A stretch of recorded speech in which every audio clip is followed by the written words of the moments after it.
Pop, pop, pop.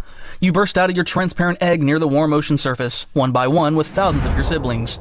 You're still figuring out what just happened when you notice a small jellyfish moving through the water like an underwater vacuum cleaner. It's sweeping through your newborn siblings, sucking them up one by one.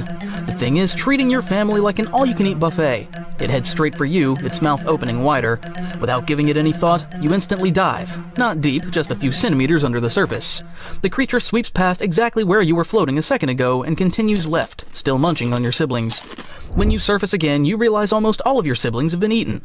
Those few who are left float above on the surface, enjoying their brief moment of survival. You're smaller than a grain of rice, completely transparent, and look more like a floating blob of jelly than the fastest fish on Earth you might become someday.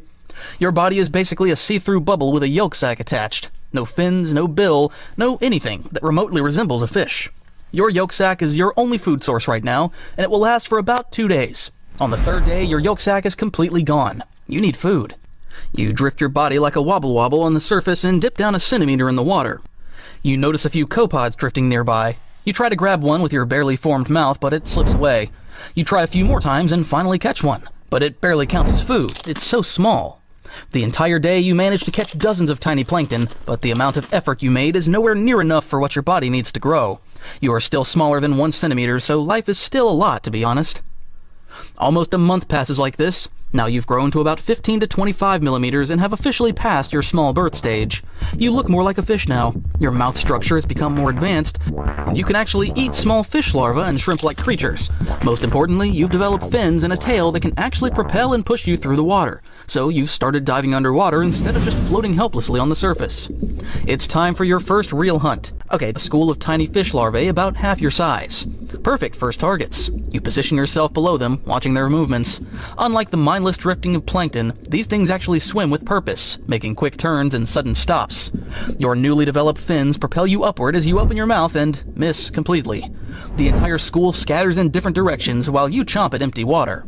Embarrassing, but you're determined. You find another small fish isolated from its group. This time you approach more carefully, using your developing bill to aim.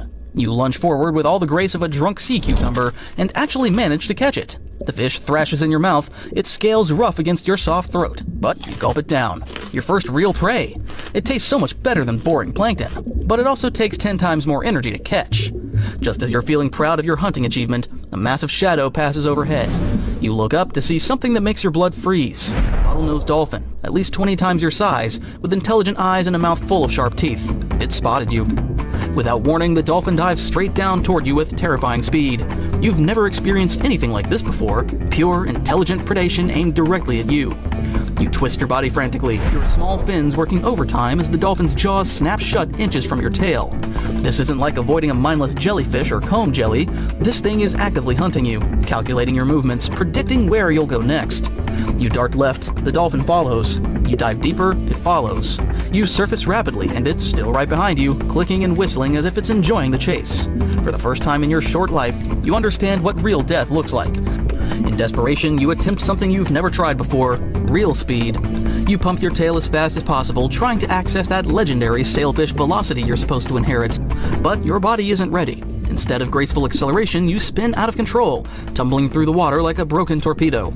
The dolphin, apparently amused by your pathetic escape attempt, loses interest and swims away to bully another small fish. I mean, yeah, the dolphin was just playing with you, otherwise you would have died already. Over the next few weeks, you become obsessed with speed. You see an adult sailfish in the distance moving like an underwater bullet and think, I can totally do that. You position yourself like you've seen the adults do, build up momentum, angle your body perfectly, and wham! You crash headfirst into a coral formation so hard that small fish scatter in all directions. Okay, that was just practice, you tell yourself. You try again, this time aiming for open water. You pump your tail with everything you've got, and for a moment, you actually feel fast. Then your elongated body starts wobbling like a broken torpedo. You spin out of control, tumbling through the water until you slam into a rock wall. A hermit crab pokes its head out and gives you the most judgmental look you've ever received. Frustrated, you quit the shit for today. One day, while desperately hunting near a coral reef, you witness something amazing. An adult tuna, sleek and powerful, approaches a school of small fish. Instead of chasing them chaotically like you do, it does something different. It slashes through the school with its tail, stunning several fish, then loops back to collect the disoriented prey. It's elegant, efficient, and devastatingly effective. You decide to try this slash and grab technique yourself. You find a small school of fish and approach with what you think is expert precision. You swing your developing bill sideways through the school, hoping to stun them like the tuna did. Instead, you completely miss the school, overbalance from your own momentum, and crash face first into a sea anemone. The stinging tentacles leave painful welts across your face while the fish you were hunting swim away, probably laughing. You try again with another school. This time they scatter anyway, startled by your clumsy approach, but none are stunned or injured enough for easy capture. Few months have passed and you've officially entered your sub-adult stage. This time, when you slash through the school with your now solid bill, the technique is devastatingly effective. Fish scatter in all directions, several stunned and disoriented from the impact. You loop back with precision, collecting not one, but 4 fish in a single hunt.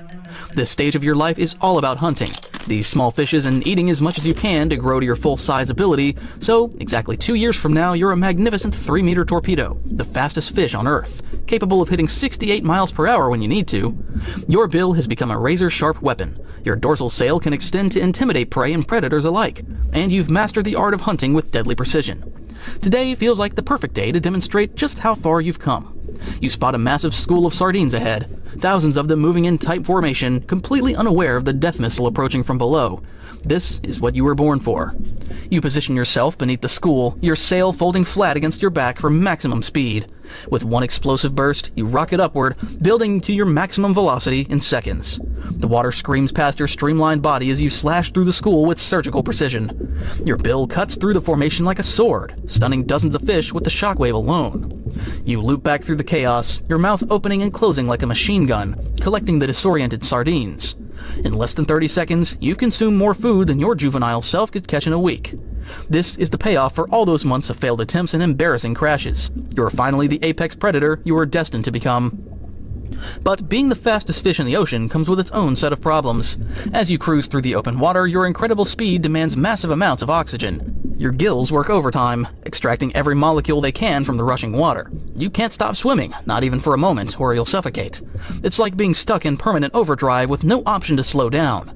Your streamlined body, built for pure velocity, is also incredibly fragile. Your flesh is soft, your bones hollow for reduced weight. You're basically an organic missile that can be destroyed by the slightest damage. Even a small cut or injury could slow you down enough to mean certain death, either from inability to catch prey or becoming prey yourself. But speed comes at a price.